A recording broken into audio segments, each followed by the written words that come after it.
नमस्कार प्रेक्षकांनो. ठरलं तर मग या मालिकेच्या येणाऱ्या भागामध्ये जबरदस्त असा ट्विस्ट येणार आहे. तर प्रेक्षकांनो, इथे आता साक्षी आणि सचिन या दोघांचं काहीसं वेगळं सुरू आहे. तर साक्षीला सचिन खूपच जास्त आवडलाय, अगदी इतका की साक्षीला सचिनबरोबर लग्न करून तिला आता त्याच्याबरोबर परदेशामध्ये सेटल व्हायचं आहे आणि म्हणूनच तिला सचिनबरोबर लग्न करायचं आहे. आणि प्रेक्षकांनो, तिला आता सगळ्यांपासून दूर निघून जायचंच आहे. पण कारण इतकंच नाही आहे. तर इथे खरोखरच साक्षी सचिनच्या प्रेमातसुद्धा पडली. तिला सचिन खूप जास्त आवडायला लागला आहे. ती सचिनच्या बाबतीत इतकी सिरियस झालेली आहे की इथे साक्षीने आता सचिनबद्दल आपल्या अण्णांना सुद्धा सांगितलेलं आहे. ती आपल्या अण्णांना म्हणते की अण्णा, मला आता सचिनबरोबर लग्न करायचं आहे. सचिन हा तोच मुलगा आहे ज्याच्या मी शोधात होते. मला कुठल्या तरी येणाऱ्या मुलाबरोबरच लग्न करायचं होतं, कारण मला इथे कुणीतरी ओळखेल अशी सतत भीती वाटत असते. आणि मला आता माझ्या आयुष्यामध्ये सेटलसुद्धा व्हायचं आहे. पण मला इथे नाही, तर मला कुठेतरी परदेशामध्ये, मग कुठेही, अगदी इंग्लंड, लंडन, दुबई कुठेही जायला मी तयार आहे. पण आता मला इथे राहायचं नाही आहे, असं साक्षी म्हणत असते. आणि ती म्हणते की अण्णा, मला सचिन खूप जास्त आवडला आहे. मला त्याच्याबरोबर लग्न करायचं आहे. तेव्हा इथे आता सचिन तुला आवडला आहे ना, मग तू त्याच्याबरोबर कधीही लग्न करू शकतेस. माझी परवानगी आहे. तू फक्त बोल, तुला कधी लग्न करायचं आहे. सर्व तयारी हा तुझा बाप करेल, असं इकडे महिपत साक्षीला म्हणतो. पण प्रेक्षकांनो, लवकरच साक्षीचं लग्नाचं स्वप्न मोडणार आहे, कारण तिला प्रेमात सचिनकडून खूप मोठा धोका मिळणार आहे प्रेक्षकांनो. कारण सचिन इथे साक्षीला फसवतोय. आता त्याच्या मागे नक्की काय हेतू आहे, सचिनचा काय उद्देश आहे, ते प्रेक्षकांनो अजूनपर्यंत समोर आलेलं नाही. पण तरीसुद्धा इथे सचिन साक्षीला फसवतोय हे मात्र नक्की. आपल्याला सगळ्यांनाच माहिती आहे की सचिनचं आणि अस्मिताचं लग्न झालं आहे. आणि इथे सचिन अस्मितावरती प्रेम करतो हे आपल्याला दिसत जरी असलं तरीसुद्धा ते नाटकही असू शकतं. पण निदान अस्मिताचं आणि त्याचं लग्न झालं आहे हे मात्र नक्की. आणि ही गोष्ट प्रेक्षकांनो साक्षीला अजूनपर्यंत माहिती नाही आहे.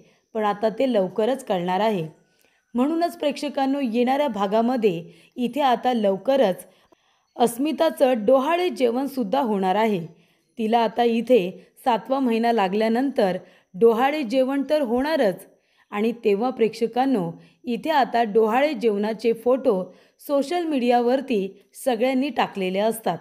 आणि तेव्हा प्रेक्षकांनो, इथे आता सोशल मीडियावरील अस्मिताचे आणि तिच्या नवऱ्याचे म्हणजे सचिनचे फोटो बघितल्यानंतर प्रेक्षकांनो, इथे साक्षीला खूप मोठा धक्का बसतो.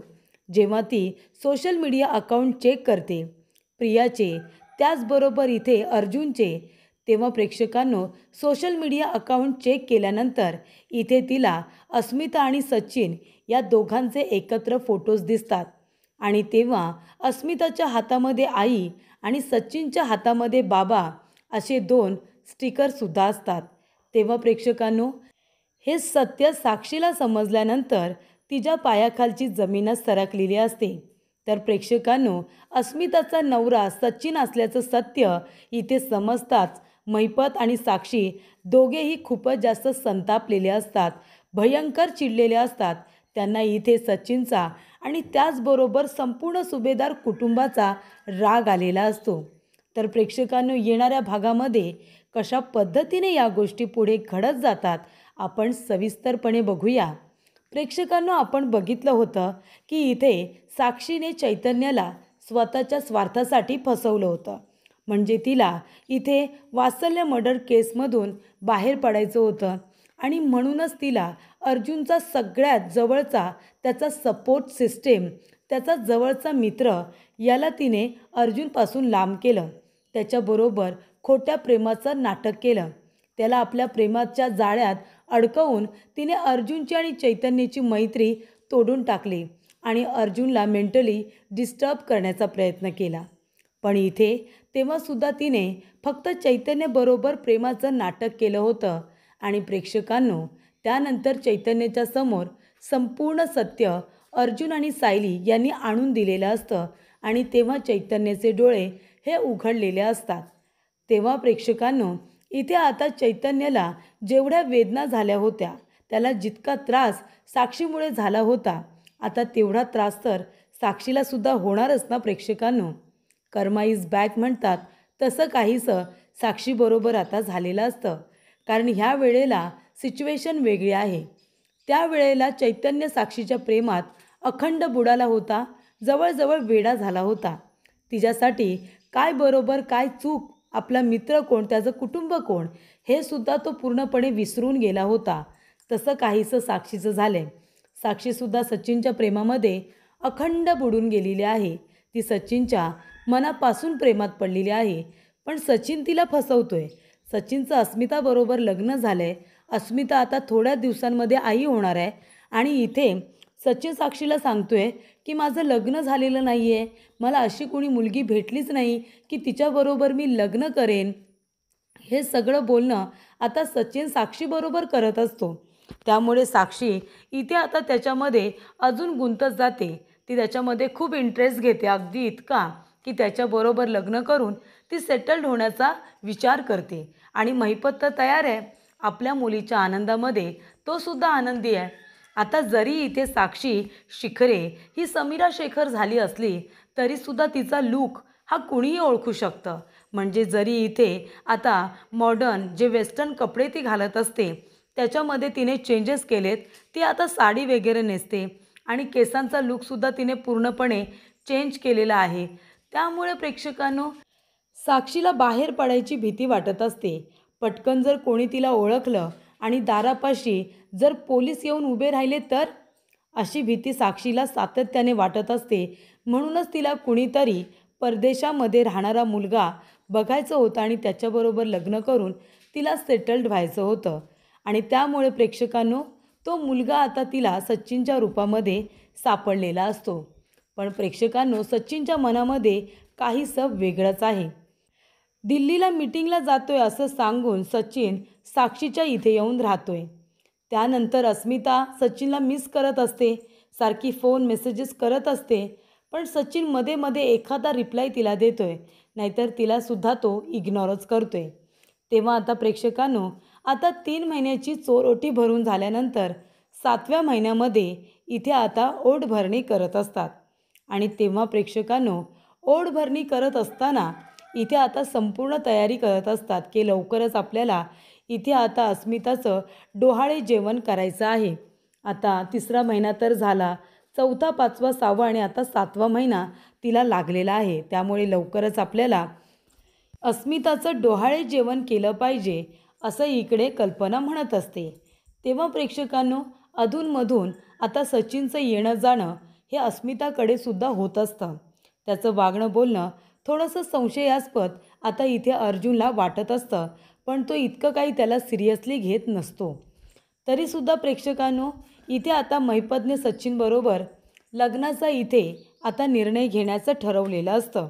तेव्हा सचिन म्हणतो की तुम्हाला इतकी लग्नाची घाई करायची गरज नाही आहे, आधी आपण एंगेजमेंट करूया, लग्न थोड्या दिवसानंतर केलं तरीसुद्धा चालेल. तेव्हा इथे साक्षी म्हणते की मला घाई नाही आहे, एंगेजमेंट केली तरीसुद्धा चालेल. तेव्हा इथे महिपत म्हणतो पण आता इतकं थांबायची काय गरज आहे, तुम्ही दोघांनी जर एकमेकांना पसंत केलं आहे तर लवकरात लवकर आपण तुमचा बार उडवून देऊया ना. तेव्हा सचिनला इथे थोडं थांबायचं असतं. इतक्या घाईघाईने त्याला साक्षीबरोबर लग्न तर मुळीच करायचं नाही आहे. तेव्हा इथे साक्षी म्हणत असते की सचिन तुझं काय चाललं आहे, तुला खरंच माझ्याबरोबर लग्न करायचं नाही आहे का. तेव्हा सचिन म्हणतो साक्षी अगं मी असं कुठे म्हणालो. तेव्हा इथे साक्षी म्हणते मग काय चाललं आहे तुझं. तेव्हा सचिन म्हणतो समीरा हे बघ, आता कुठे आपली फ्रेंडशिप झाली, आता कुठे आपण एकमेकांच्या प्रेमात आहोत, आपण एकमेकांना वेळ दिला पाहिजे असं नाही वाटत का तुला. मला तुझ्याबरोबरच लग्न करायचं आहे, पण कुठलाही निर्णय घेताना आपण घाई करायला नको असं मला वाटतंय. तेव्हा आपण एक काम करूया, आपण एंगेजमेंट करून घेऊ, लग्न आपण थोड्या दिवसांनी करू, मग तर काही तुझी हरकत नाही आहे ना. तेव्हा साक्षी म्हणते, सचिन तुला खरोखर माझ्याबरोबर लग्न करायचं आहे ना? तू माझ्यामध्ये इंटरेस्टेड आहेस ना? तेव्हा इथे सचिन म्हणतो, म्हणून मी इथे कॅनडामधून इथपर्यंत आलो आहे का सांग बरं, फक्त तुझ्यासाठी मी इथे आलो आहे. तेव्हा इथे आता सचिन साक्षीबरोबर एंगेजमेंट करण्याचा निर्णय घेतो. तो म्हणतो की त्याआधी माझी महत्त्वाची मीटिंग आहे, ती मला करून यायची आहे. तेव्हा साक्षी म्हणते ठीक आहे. त्यानंतर इथे सचिन पुन्हा अस्मिताकडे येतो. अस्मिता म्हणते, सचिन काय चाललं आहे रे तुझं? मी तुला नेहमी फोन करत असते, मेसेजेस करत असते, कामानिमित्त मीटिंगनिमित्त इकडे तिकडे जातोस आणि बायकोला आणि बाळाला विसरूनच जातोस ना? तुला माझी आठवण येत नाही का रे? तू म्हणाला होतास की तू इथे फक्त माझ्यासाठी आला आहेस, पण तू कॅनडामध्ये असताना इतका बिझी नव्हतास, तेवढा बिझी तू इथे आल्यानंतर झाला आहेस. तेव्हा इथे सचिन म्हणत असतो की अस्मी अगं असं काय करतेस? मला माहिती आहे की मी तुला इतका वेळ देत नाही आहे, पण हे सगळं मी आपल्या बाळासाठी आणि तुझ्या चांगल्या फ्युचरसाठीच करतोय ना. आता जेवढं काम करेन तेवढं आपण आपल्या बाळाला चांगलं फ्युचर देऊ शकू ना? सांग बरं तू. तेव्हा अस्मिता म्हणते, हो रे तू बरोबर बोलतोयस, पण मलासुद्धा वाटतं ना रे की तू माझ्याबरोबर असावंस. आपण दोघेजणं एकांतात वेळ कधी घालू सांग बरं तू. तेव्हा इथे सचिन म्हणतो, बरं ठीक आहे, आपण कुठे जाऊया? आपण कुठेतरी बाहेर डिनरला जाऊया का? तेव्हा इथे अस्मिता म्हणते, नाही ना, आपण बाहेरचं नाही खाऊ शकत, कारण मला पूर्ण आजीने स्ट्रिक्टली सांगितले बाहेरचं काहीही जंक फूड खायचं नाही आणि काहीच खायचं नाही. ती इथे रोज माझ्याकडून योगासनं करून घेते, प्राणायाम करून घेते आणि मला सगळं हेल्दी फूड खायला लावते. त्यामुळे पूर्णाजीचं मी बोलणं टाळू शकत नाही रे. तेव्हा प्रेक्षकांनो, इथे आता सचिन म्हणत असतो, मग काय करूया? आपण इथे रूममध्येच बसून एखादी मूवी वगैरे बघूया का? तेव्हा इथे आता लगेच अस्मिता म्हणते, ठीक आहे, आपण मूवी बघूया, आपण आपल्या रूममध्येच थांबूया. तेव्हा इथे सचिन म्हणतो ठीक आहे. आणि त्या निमित्ताने आता अस्मिताच्या मनामध्ये जो काही राग असतो, जो काही संशय असतो, तो सचिनने अगदी हुशारीने बाजूला केलेला असतो आणि तो पूर्ण दिवस तो तिच्याबरोबर घालवतो. त्यानंतर प्रेक्षकांनो, दुसऱ्या दिवशी सचिनला पुन्हा कामानिमित्त बाहेर जावं लागतं. तेव्हा इथे सचिन साक्षीकडे जातो, कारण त्या दिवशी त्यांची एंगेजमेंट असते अगदी घरच्या घरी. तेव्हा इथे महिपतने सगळी तयारी करून ठेवलेली असते. तेव्हा इथे साक्षी तयारीतच बसलेली असते की कधी एकदा सचिन येतोय आणि त्याच्या बोटामध्ये मी अंगठी घालते. त्यानंतर प्रेक्षकांनो, एंगेजमेंट झालेली असते. एंगेजमेंट झाल्यानंतर इथे आता सचिन पुन्हा घरी येत असतो. त्यानंतर इथे साक्षीने त्याच्या बोटामध्ये घातलेली अंगठी ही त्याने खिशामध्ये काढून ठेवलेली असते आणि तो आता अस्मिताने त्याच्या बोटात घातलेली अंगठीच घालून तो घरी परत येतो. तेव्हा प्रेक्षकांनो, इथे आता घरी आल्यानंतर सगळेजण डोहाळे जेवणाच्या कार्यक्रमाबद्दल बोलत असतात. तेव्हा सचिन म्हणतो की काय चाललं आहे, कसली एवढी तयारी चर्चा सुरू आहे? तेव्हा इथे आता अर्जुन म्हणत असतो की जीजू, तुमच्या बायकोचं डोहाळे जेवण करायचं आहे. हो ना अस्मिताई, त्याची सगळी तयारी सुरू आहे. तेव्हा प्रेक्षकांनो, सचिन म्हणतो, अरे वा, डोहाळे जेवण. तेव्हा इथे सगळेजण म्हणतात की चला, आता 7वा महिना सुरू झालेला आहे, तर आपण लवकरच डोहाळे जेवण उरकून घेऊया. काय म्हणणं आहे सगळ्यांचं? पूर्णाजी म्हणते, हो, ज्या त्या गोष्टी वेळच्या वेळी झालेल्या कधीही चांगल्या असतात. त्यामुळे इथे सायलीने डोहाळे जेवणाची संपूर्ण तयारी आता करून ठेवलेली असते. डेकोरेशन, इथे तिला साडी, त्याचबरोबर तिला घातले जाणारे दागिने, सगळी तयारी अगदी व्यवस्थितरित्या करण्यात आलेली असते. गिफ्ट्स वगैरे इथे आता अस्मितासाठी आणलेले असतात. तिचे फोटोज वगैरे काढले जात असतात. तेव्हा इथे सचिन आणि अस्मिताचे फोटोज इथे आता सगळेजण एक एक करून काढतात. तेव्हा अर्जुन, प्रिया, अश्विन, त्याचबरोबर चैतन्य सगळेजण आपापल्या सोशल मीडिया अकाउंटला त्यांचे फोटोज आता इथे व्हायरल करतात. आणि तेव्हा प्रेक्षकांनो, इथे आता साक्षी जेव्हा बसलेली असते, ती जरा अपडेटेड राहत असते. तेव्हा ती इथे प्रियाचा अकाउंट चेक करते, अश्विनचा अकाउंट चेक करते, अर्जुनचं सुद्धा अकाउंट चेक करते. आणि तेव्हा प्रेक्षकांनो, इथे आता डोहाळे जेवणाच्या कार्यक्रमामध्ये सचिन आणि अस्मिता या दोघांचे फोटोज आता ती जेव्हा सोशल मीडियावरती बघते, तेव्हा इथे आता तिच्या पायाखालची जमीन जणू काही सरकूनच जाते. कारण इथे आई, बाबा अशी नावं वगैरे लिहिलेली असतात आणि इथे सचिनने तिला मिठी वगैरे मारलेली असते. तेव्हा इथे साक्षीला कळतं याचा अर्थ इथे सचिन मला फसवतोय, पण कशासाठी हा प्रश्नसुद्धा तिला पडलेला असतो. तेव्हा साक्षी टेन्शनमध्ये येते. लगेच आपल्या अण्णांना फोन करते आणि महिपतला बोलावून घेते.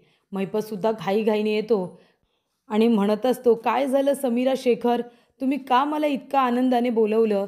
तेव्हा इथे समीरा म्हणत असते की अण्णा, अहो इकडे बघा, हा सचिन मला फसवतोय का अण्णा.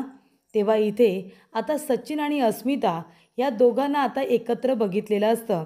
तेव्हा इथे अस्मिताचं अकाउंट चेक केल्यानंतर इथे सचिनचे आणि अस्मिताचे काही लग्नाचे फोटोज वगैरेसुद्धा तिने सोशल मीडियावरती टाकलेले असतात. आणि तेव्हा प्रेक्षकांनो, इतकी लपवाछपवी करूनसुद्धा सचिनचं सत्य आता साक्षीच्या समोर आलेलं असतं. आणि सचिन हा अस्मिताचा नवरा आहे हे सत्य समजताच महिपत आणि इथे साक्षी दोघेही भयंकर चिडलेले असतात. त्यांना खूप राग आलेला असतो की इथे सचिनने माझ्या मुलीला फसवण्याचा प्रयत्न केला आणि ही गोष्ट अजिबात इथे महिपतला आवडलेली नसते. आणि इथे साक्षीसुद्धा टेन्शनमध्ये आलेली असते, कारण ती मनापासून इथे आता त्याच्या प्रेमात पडलेली असते. आणि त्याने प्रेक्षकांनो तिचा जणू काही विश्वासघात केलेला असतो.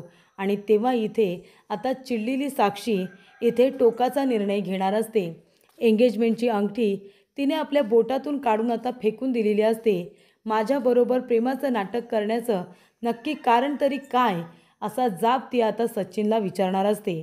तर अशा रीतीने प्रेक्षकांनो, इथे आता ओटी भरणीचे सोशल मीडियावरील फोटोज साक्षीने बघितल्यानंतर इथे सचिन हा अस्मिताचा नवरा असल्याचं सत्य तिच्या समोर आलेलं असतं. म्हणजे आता पुन्हा इथे सुभेदार तिच्या अगेन्स्ट झालेले असतात. तो माणूस सुभेदारांच्याच घरातला मला मिळायला हवा होता, असं इथे साक्षीला आता वाटत असतं आणि तिला या गोष्टीचा भयंकर त्रास होत असतो.